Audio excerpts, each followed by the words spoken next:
Keith Jamison, aka Gator Guy 231 across the DFS industry. We're here to preview tomorrow's 4-game Bundesliga slate. We got a ton of Bundesliga, Lee. I'm here with Lee Snyder of Numberball, goes by DFS Advisor on Twitter. How's it going, my friend?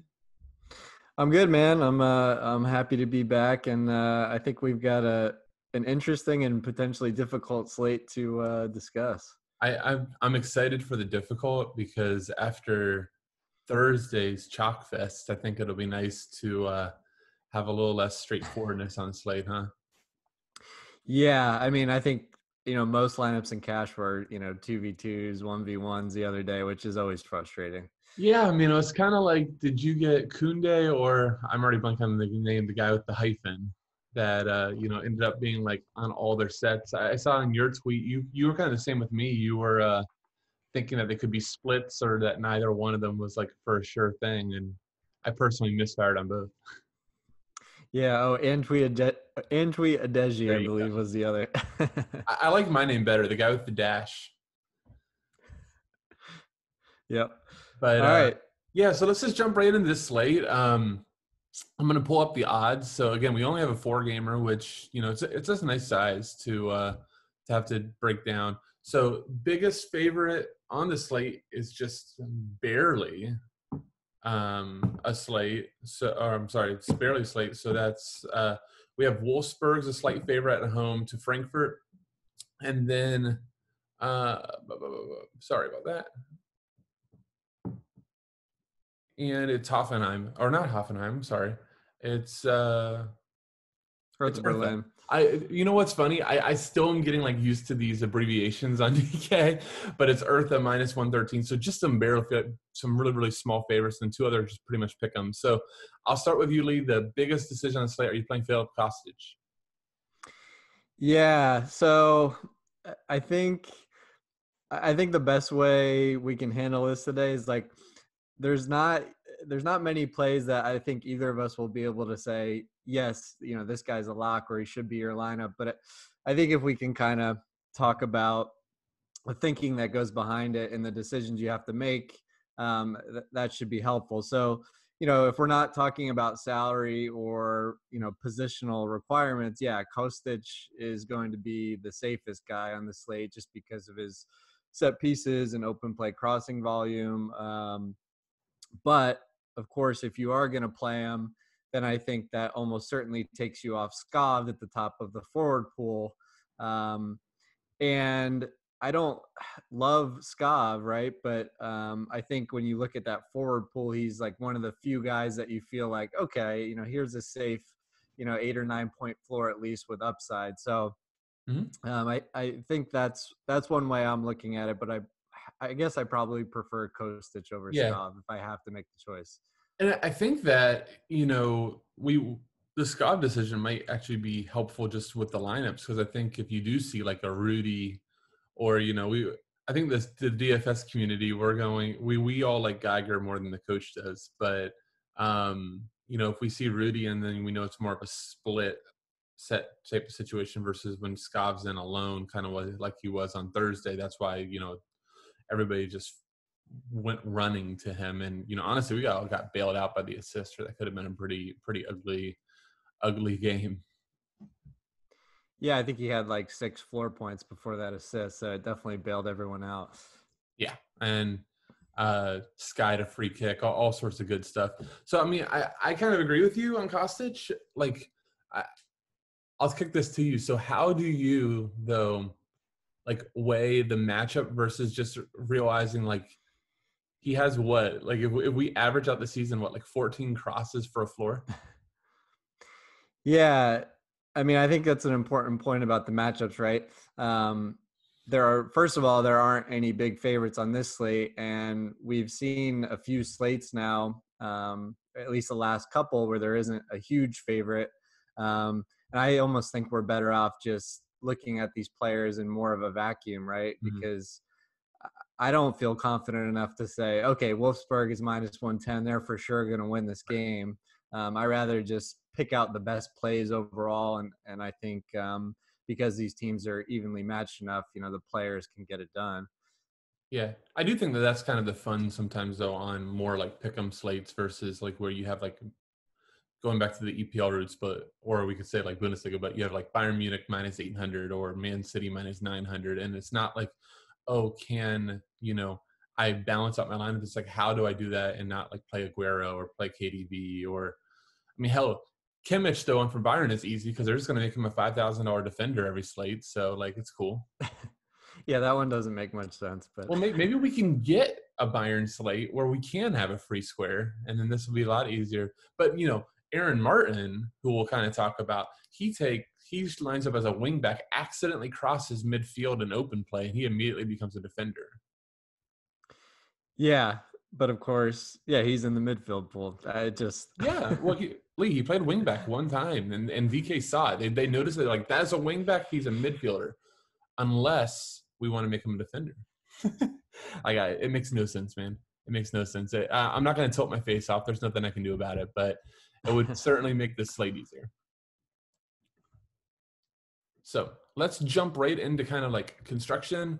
So we're going to do a lot less of like, going through like forward pool and down and midfield down and defender down. I think we're just going to I just want to kind of talk about the big decisions. So I think forward, my first big decision that I'm going to be looking at is weirdly Werner Bremen. So I think I made a big mistake on Wednesday, and thank God still made it. But Rashika with no Bittencourt was always set up for a huge role, and obviously is a quality player. So I mean, I personally think if we see no Bittencourt, which I think he's going to be in, but let's just say he's not in. I mean, Rashika becomes like the forward lock in cash, right? yeah, when you combine a role on set pieces with his open play ability, I think that makes a ton of sense. But yeah, like you said, I'm kind of just not even planning on that happening because you got to think that Bittencourt comes back in here after the rest. So, Well, then thanks for killing my dreams. But so I think the next, so like we're gonna just mostly go through cash pool because forwards are forwards, just do whatever. But if like I kind of just like miss somebody, go for it. But I do think a big decision point on the slate is one, do you feel like, and I guess I'll ask you, do you feel like Schalke actually shows up? Because they've come back from the break the worst of any team in Germany. yeah, they've looked pretty poor. And I guess Werder Bremen, it would be fair to say they've been exceeding their expectations because everybody thought they were just a complete dumpster fire, but they've looked, somewhat competitive in some of these games. But I think, maybe Schalke doesn't win this game, but I think they can produce from a DFS perspective. Yes. So does that put you on Caliguri? Because half the sets now, even though he lost a little bit to Osapika last game, season wide half sets, plays wide, more of an attacking position. 7,400 as a forward, I think will be fairly popular. Yeah, I think he'll see a good bit of ownership, but I definitely have my concerns there because we can't be sure where those set pieces are going to land between him and Akjipa.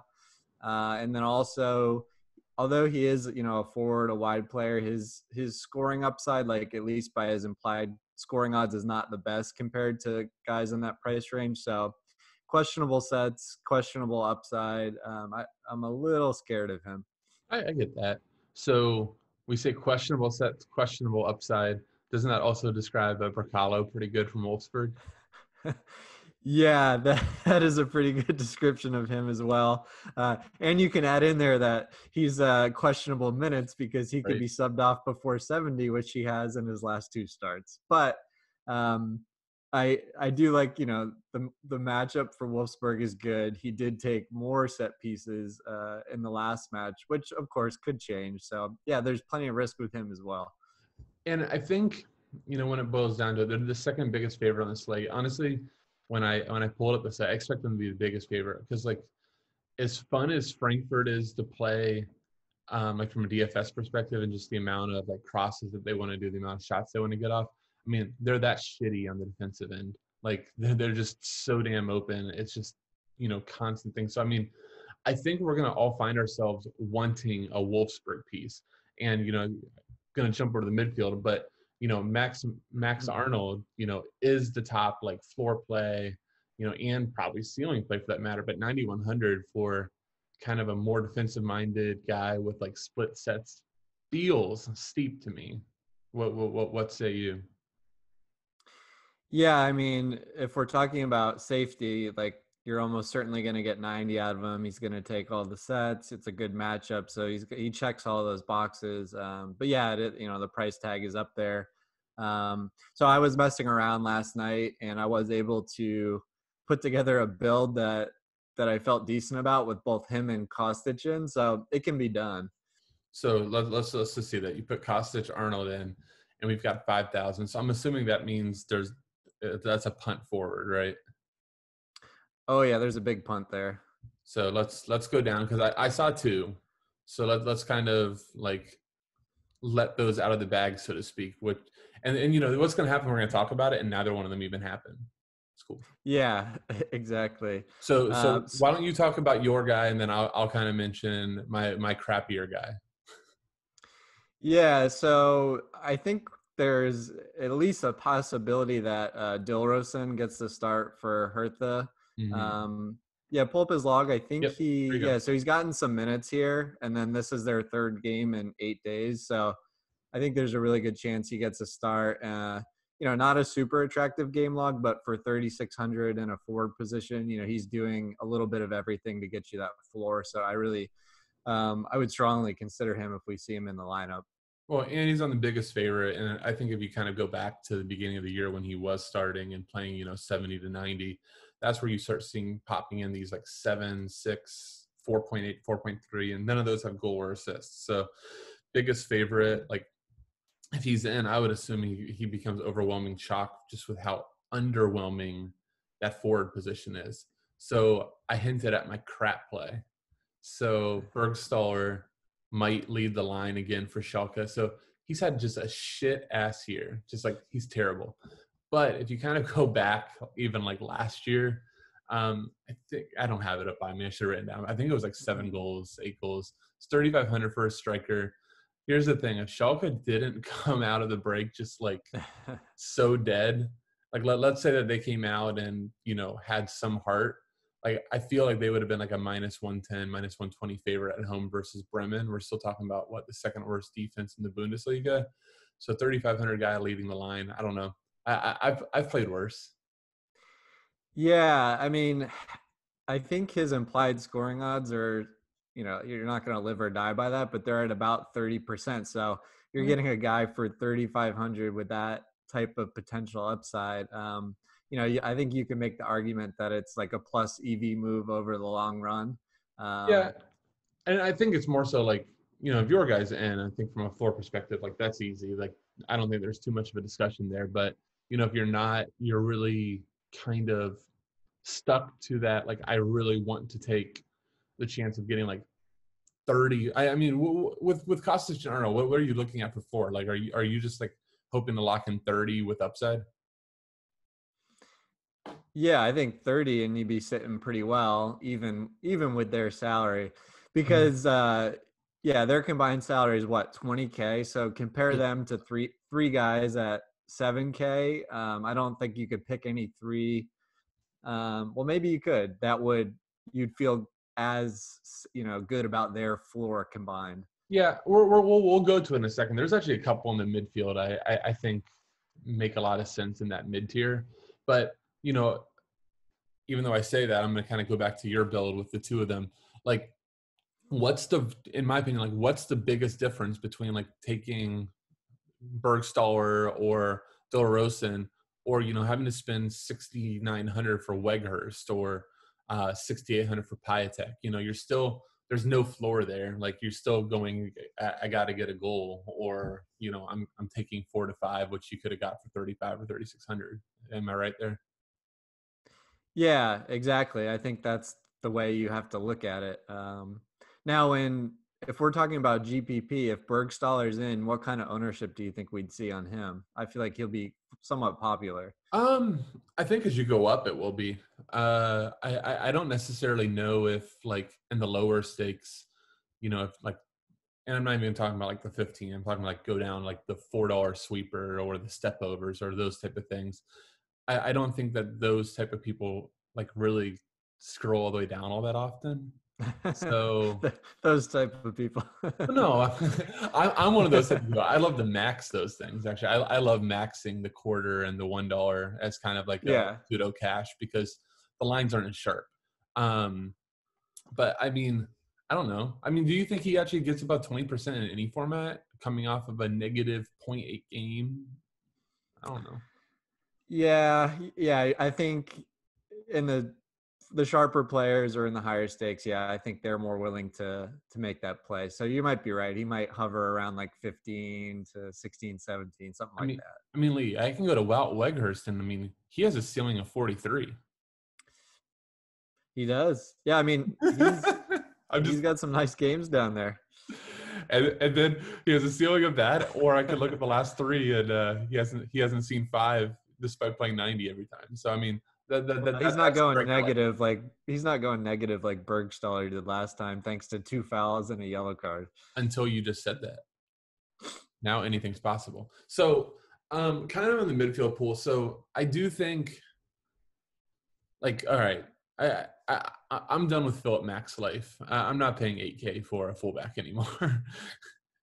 tell me I'm No, I mean, if he's at left back, I'm not even looking at him. And if he's in midfield, I mean, I don't know. still the I'm not biggest really dog. on him. Still the Yeah. biggest dog. And after like Loven, however you say it, came in, took half the corners. You kind of asked me, what my thoughts on were him. I quickly did a log check. It's like, oh, he has 14 crosses all year, 4 of which are last week when I had Max in my core and pretty much all my builds. So that was Yeah. cool. That was fun. But I mean, I just think it's, we've got to be smart and look at positionally. So there's a couple other guys. Like I'm going to skip over Bittencourt, who obviously has been awesome. I think that that's a very, very fair play in the midfield. But I do think I want to move down to like this sub 7K range. Tell me I'm crazy if Aaron Martin starts at like a left wing back for thinking that from a point per dollar perspective, he's close to the same type of point per dollar floor projection as like Arnold or Kostic. Tell me I'm crazy. No, I agree with that. Yeah, taking into account salary, I think his floor is right there. Mm-hmm. Because Hoffenheim, they're pretty friendly with Mm-hmm. peripherals, so I think he's a great play in this matchup if he comes back into the 11. Yeah, and I mean, 26 crosses in 2 games since we've come back, taking almost all the sets, and just already playing on that wingback position, which we already know is that much more friendly to crosses. I don't know. Like, if he was a defender, he would be what, 80% owned, even at 6,800? Oh yeah, I think so. And So look at that that 10 cross game came against Red Bull Leipzig. So right, right, and I woke him up. I tweeted at halftime. Anybody's seen him because I was celebrating that I faded like the 80% play in cash. I'm like, oh yeah, I got it. And then he does show up with like 9 crosses, 2 shots assists in the second half. I'm like, it's about right. well, that's when that type of player shines when they're down in the last 15 minutes. They just start launching in crosses. Well, I mean, it was like I noticed on your Twitter, you said the same thing I said to the subscribers at FSI. The moment that Frankfurt, I think they allowed the goal, what was it, like in the 9th minute? And it's like, oh my God, Yeah. Kostic is going to like toss in everything. Like the game flow just set up. Yeah, you almost want Frankfurt to go down immediately, right? For his floor. Oh, yeah. And if you play Weghorst, you want it to be him. If you play Arnold, you want it to be him. And if you play neither, you want it to be an own goal. And then you just want Kostic to go crazy. Yeah. Well, there's a nice correlation right there. You put in Weghorst at forward, and you get Kostic in the midfield. Weghorst scores the first goal, and then Kostic goes nuts. Or if I do it, Recalo scores the first goal, or it's a header with no assist given. and then Weghorst just sits up front by himself all game, praying for service. Because here's the one thing, like, and I think people should get like game flow dependency, which we cannot project like very well, is so important because, like you just said, if Wolfsburg goes up 1-0, like you want Kostic, or even worse, they go up 2-0. Because now they're just going to sit back in a shell and just go, hey, Kostic, throw in 25 crosses. We'll just clear everything. Yeah. No, I think that's a great point, like for people to understand when you're building GPP lineups.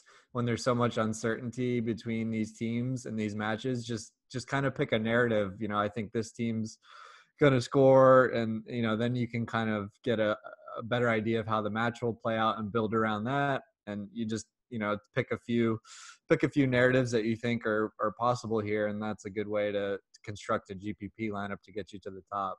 Yep, I agree. So the one guy that I immediately gravitated towards when the slate came out, with Plattenhart probably gone, was Dorita at 5,700. So before the COVID break, he had actually been taking most of the sets over Plattenhart. Plattenhart goes down after assisting. That was a pretty crazy little event, but supposedly has a concussion, so he goes down. And Dorita takes everything, even with I want to say his name right, with Middlestat coming in. So I think that's like one of my favorite plays on the slate is Dorita and fading Middlestat, who I think if in will be owned. Like anything stick out with that, or do you think I'm just completely off? No, that makes a lot of sense. Well, because Hertha is one of the only less than even money favorites, Mm-hmm. so that they're technically the biggest favorite on the slate. Let me ask you this though: Yeah, I didn't see last match. Was he playing in a deeper role or he's in the playing a number 10?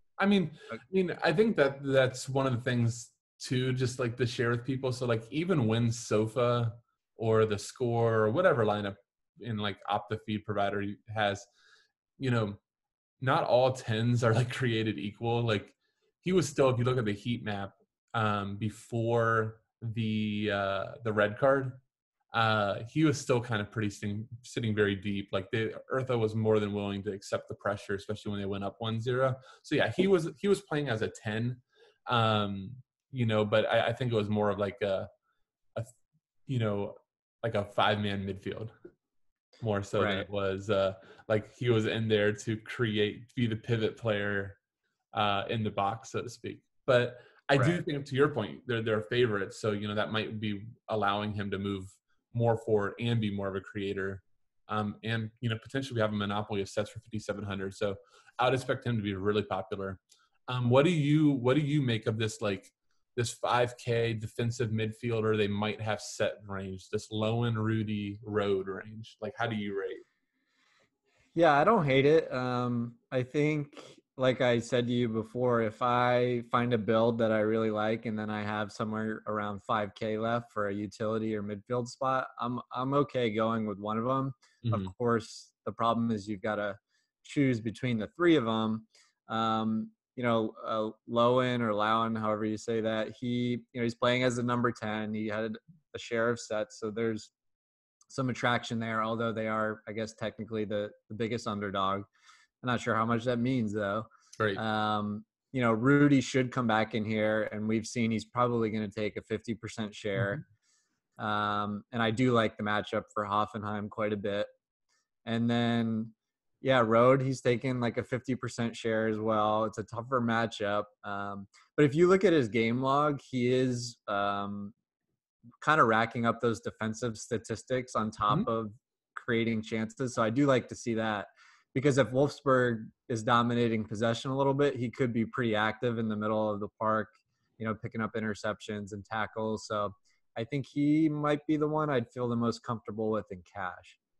That's funny. So I'll agree with you a little bit and then sternly disagree. Like Road, definitely has, I think, some of the best pedigree, former Munich guy.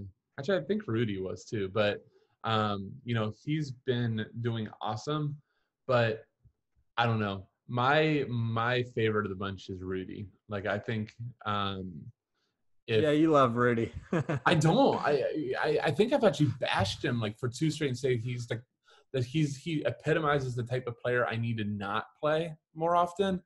But I mean, if you actually go back to him, like in my opinion, the crosses are just so much. There's more upside in the crosses than with Road. Like, just especially if like you see Kamada and Kostic in, I like Kamada used to take a lot more than he's been doing recently. I just think that there's just like a line to Rowe just getting pushed off them completely too. Versus Rudy, I think does have that established like split. Sure. I don't know, just my feeling. I'm really hoping I don't end in that range because I think that I want to kill myself. Maybe Kunde will come back. I think, shout out to all the sharps that nailed that play. I thought it could be a split, and I just kind of discredited him being defensive. But 4,900, if we don't see Martin or we don't see Brzezinski, I see projected a couple of places. I think that's pretty solid. Yep, that would make sense. And I think down here, we have to mention, let's see, we don't have to mention Sahin. And now that we don't, but I do think that we probably should mention Geiger.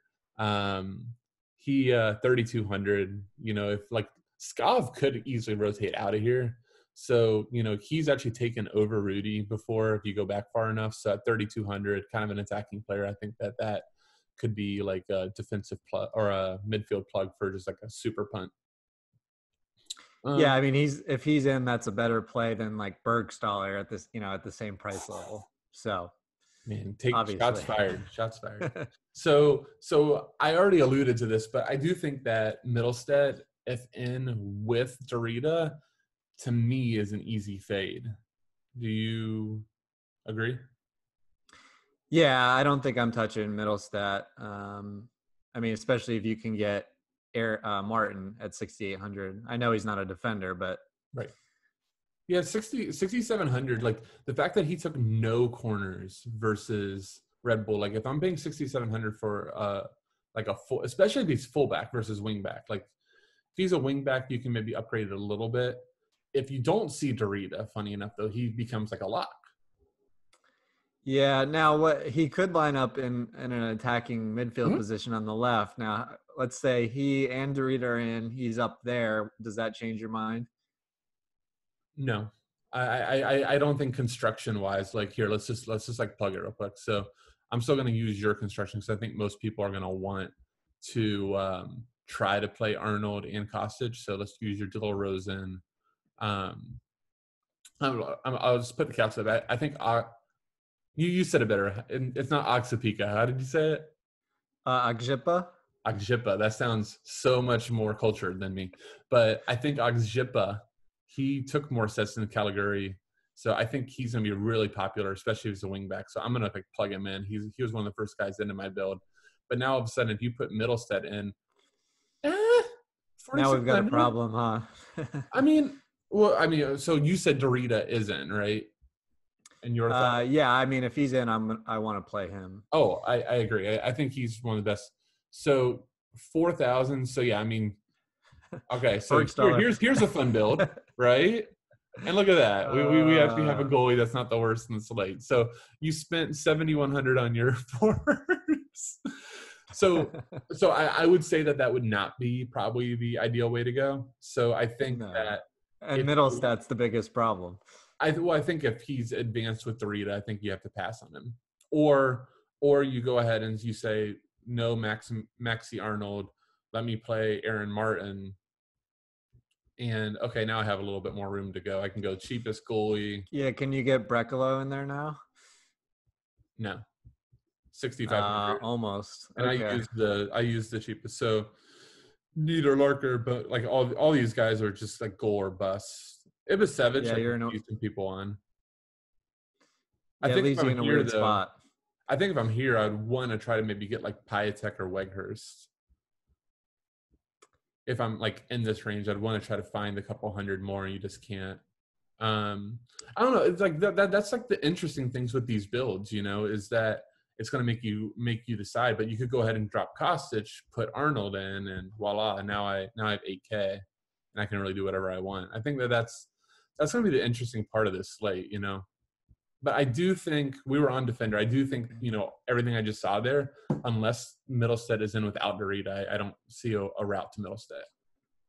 Yeah, I agree. It's just going to make the build too difficult. So what if SofaScore is actually right one time and Brzezinski is the left wing back over Aaron Martin? What do you do there? Yeah, so I need to go back and look, but I believe he was the main set taker when he was starting. So that becomes a really strong. I mean, look at those crosses. Yeah, that becomes a strong play. Absolutely. This is like a DFS player's dream, or a floor play DFS player's dream, right? So I mean, Is that those, is that Trent Alexander-Arnold's game logs? hey, no, there's less like 35 cross games than. Yeah. But I mean, and you know what? Like that actually is like a perfect example of what we were talking about earlier with game flow. What did TAA have versus Madrid? It was seriously like 26 or 28 crosses, right? But just the game flow is set up perfectly. And I think even Andy Roberts on the other side had like 13. So, game flow is just so important with these crossers. But yeah, I think so. Here's like I think of like a Brozinski's in versus Middlestat with Dorita. That's easy. Now here's the real fun part. Let's say all that goes. So now you could actually go like Oxapika, Middlestat, and Brzezinski. Now we're really doing it. And you know what? That wouldn't be the worst build. No, that Oh, could work. that's without Kostic. Let's see with Kostic in. Okay, you still have 5,000, so you're still not going to get to one of those forwards. I don't know. Forward is going to decide the slate. Like, it is the least projectable position, but it's going to decide the slate because we can easily get probably 5 set takers in here other than at forward. Yeah, I don't think you're gonna feel great about your forwards, like no matter what you do. So you just have to know that going in. No, I'm just looking through defender. Like I've actually been really disappointed in Bundesliga pricing just on the defender side of things. Like if they've taken a set, they're immediately over like 6K. If they're a fullback that doesn't cross, they're 5K. It's just Yeah, what did they do to their algorithm during this layoff? Because they certainly changed something up. I mean, everybody changed it but Joshua Kimmich. Yeah, he's grandfathered in. He's grandfathered into the old soft pricing. Let's make TAA 6,200 as a minus 500 favorite. But I'm just like looking down here. I could see if we don't get a Middlestat on corners.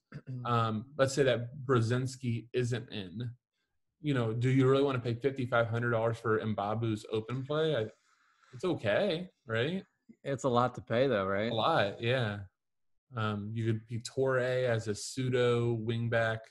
Augustinson, no. I don't know. Just these prices are tough on them. Like, I don't hate if it gets me to a forward I can actually stand. Maybe coming down here and punting. John Brooks, go America. Yeah, I mean, they probably have a better floor than Bergstaller, so. Yeah, but like let's be real though. Like on Thursday, like if you didn't, and I'm already going blank on his name. Do you remember the name of the $2,500 wingback? Ryerson. Was it Ryerson? Yeah, you're right. Yeah, so, he came up with what, 8 points? That was a solid. Oh my god! But like, if from a construction standpoint, if you didn't play Ryerson on that slate where there was only 2 defenders, but like if you didn't play Ryerson, like you screwed up, like from your construction standpoint. So like it's so important to spot, especially it feels like in Bundesliga, it's so important to spot these defender punts. Like if there's a $2,500 fullback on this slate and you don't play him, I think you're giving up equity. Yeah, absolutely. Yeah, I think a couple guys that could be that play would be Posh or Posh if he starts out wide again, 3,600. But is he gonna start out wide again? Well, yeah, you got to, and then go in the back 3 and still get us 90K. So that'd be cool. Is that what happened in that match? Yeah, I didn't even see that. He was 2,600. They lined him up as a fullback. He had played fullback the previous game, so everybody was fine to go in on him, and then they immediately go into back 3. You go, oh no, and I think he still showed up with 9. So that's pretty cool. Okay, and then 2,600 Evan Indika. He could start out wide, but they have enough fullbacks that I don't see him starting. But it's possible. And he doesn't do much, but like that's something to look at. Like he doesn't go forward much, but like it's important on Frankfurt to look at the formation because sometimes Kostic actually starts out as that left wing back and just puts him into even like normally you don't want to pay like 10-9 for a wing back unless it's a guy like Kostic that just loves to cross and it actually gives him a better position on the field to cross the ball. Right. I finally took him off my cheat sheet at set, but the one guy I do want to mention, Mwene. So like that's if there's no Martin and no what's his name, no Brzezinski, but there was 2 games that Mwene started at left wing back and took the sets. So just if you do see him at 2,900, like that would be a plug and play. Yep. So goalie, Lee, who did you play last? Who did you join in the Castiles tilt? Gosh, I can't remember who I even had in cash because I max entered the 20 max and literally had exposure to every keeper. So I had a little bit of everything. I did have some Swallow. But who actually I think today is actually an interesting play. But Castiles, I saw Laird and a couple other people just tilting, but how do you get the win? And you know what? I actually thought he finished negative because of the yellow. So 1.8. I mean, with the history of goalies, 1.8. That's like positive EV for a 4K keeper. But yeah, I don't know. I think I will go on the record and say I think this could be the week for Castiles. Not that you necessarily want to pay that much for a keeper, but I think he could have a good game because, I mean, how many saves? I think Frankfurt forced a ton of saves last match because they couldn't get the ball in the net. Yeah, I'm trying to pull it up real quick. I think it was like 30 something shots. Let me see. They took 34 shots, 16 on target. Wow. Yeah. That's just sick. But I've been a big fan of Wolfsburg like for a while back. Shout out to my boy Rubio Dimes, who's been a Wolfsburg truther for life. But they're just a good team, man. Like they're like, oh god, I'm gonna sound like just the worst sports person ever, but they're better than like their players. Like they're just coached well. They kind of are well organized. They're like a Burnley when Burnley showed up in what was it, 6th that one year. We're just like, how the hell are they 6th? Nobody on their team is any good. But just you put them together, you're well organized. So I don't think that they're going to allow 30 something shots. But to your point, I mean, Frankfurt just irrational shooting team. Let's see. Anybody else stick out here? The one guy that it disgusted me when I looked. So I'm probably jinxing him here, but I thought the Schalke keeper at 4,700 at home, like I don't know, man. Maybe it's just I like Weston McKennie too much, but I feel like Schalke has to respond here. Back at home, I know that we've talked about home not mattering too much, but I don't know. Versus Bremen. Yeah, I mean, logically speaking, it should be a good spot for him. Logically, logic with me and goalies is not a good thing, man. I mean, keeper has just the problem of goalkeeper variance is just amplified right now with these Bundesliga matches because they're all basically pick'ems, and I think we're lying if we say we have a really confident read on how these matches are going to play out in terms of scoreline, right? So it's very tough. I said this last time, and I'll say it here. I still think the most equity, not only in terms of ownership, but just how the games are playing out, is right in that mid tier. Like everybody's still going to the top, or they're going to the bottom. So if you take some of these guys and pick'ems and get it right, I think that's where there's some large equity from a just pivoting standpoint and kind of being contrarian. Just my view. But yeah, absolutely. So let's end with this. I didn't prepare you for this. That's kind of like how I go with my guests here. I don't prepare them for anything. Maybe less people want to go, but give me a guy not named Kostic that you feel the best about from a cash perspective for Saturday. Okay. Well, I mean, I know we already discussed him, but it's going to be Aaron Martin. If he's in at wing back, I think he's probably going to be locked into my cash or optimal build this week. I love that. Me and you talked a lot about him, and I think it makes a ton of sense. Mine would be Dorita. I think if you see him in without Plattenhart, I just think go ahead and lock him load in your lineup, accept your 10 DK for 5,700 and roll out. This was fun, man. I appreciate you getting up early again on Friday morning so we can do this. Hope you all enjoy. Please make sure to drop us a subscribe at the bottom right. Also, make sure to search DFS Advisor, find Lee's channel. He's also doing some great stuff. I think we're one of the only 2 people out here pumping out soccer content on YouTube. So make sure to check it out. We'd love to have you listening, and we're both readily available on social media. So reach out to us. We'd love to help any way we can. Anything else I missed, Lee? Yeah, one final point I would add is just I think lineups are going to be so crucial. So everyone who's playing, you gotta be there for the full lock hour and be ready to make some pivots based on lineups. So that's really important this week. Yep, and make sure that you're just ready to search through, because if we end up having crazy shakeup like last game, I think all that equity or all that really sharpness was on getting those set pieces right, and if you did, you cashed easy. Yeah. Yep. All right, buddy. You have a great day. Good luck tomorrow. All right. Good luck this All weekend. right. Take care, guys.